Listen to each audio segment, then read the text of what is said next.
that always so abounds in me, that I sing in sorrow and sport and laugh, and just the same when I am joyful.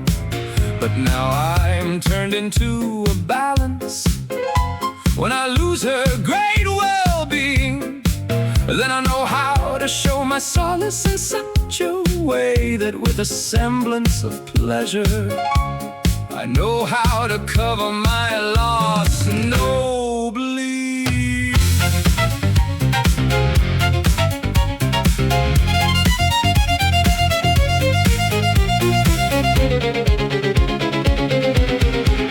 Then all joyfulness died and love turned into decline, since my lady took pelts and nags.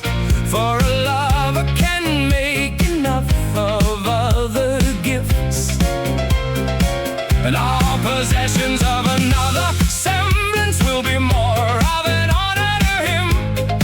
It is a fault to listen toward ladies when a lady makes it her custom to send a message in exchange for possessions.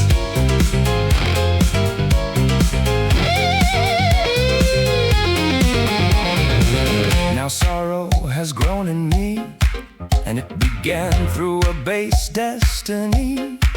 For I was at the springs of St. Martin, where all people find counsel, and I see that the blow of a bolt advances just as well as that of a lance. But I know some poor bargains who many times with pleasure take from another's goods and leave my dwelling.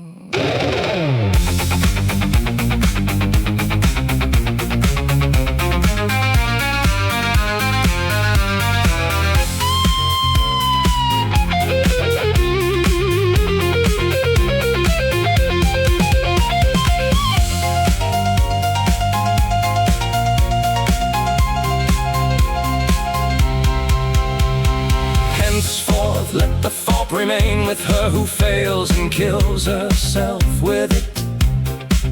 For I know from such a one the straight path, where silver can be worth nothing. But yet I have no confidence at all of having her well-being.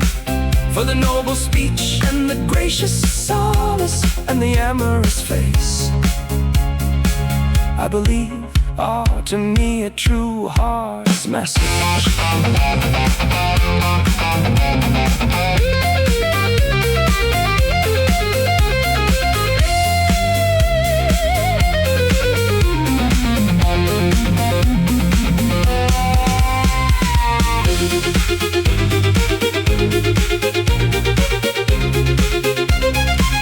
Good lady, everything is nothing to me that I do or shall do or ever did, if I do not draw near the rich treasure of which never was any man joyful.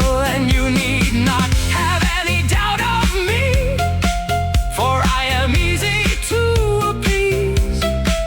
You will have me wholly always at your side, and it will be to me a pleasure if you treat me well. And for the ill I do not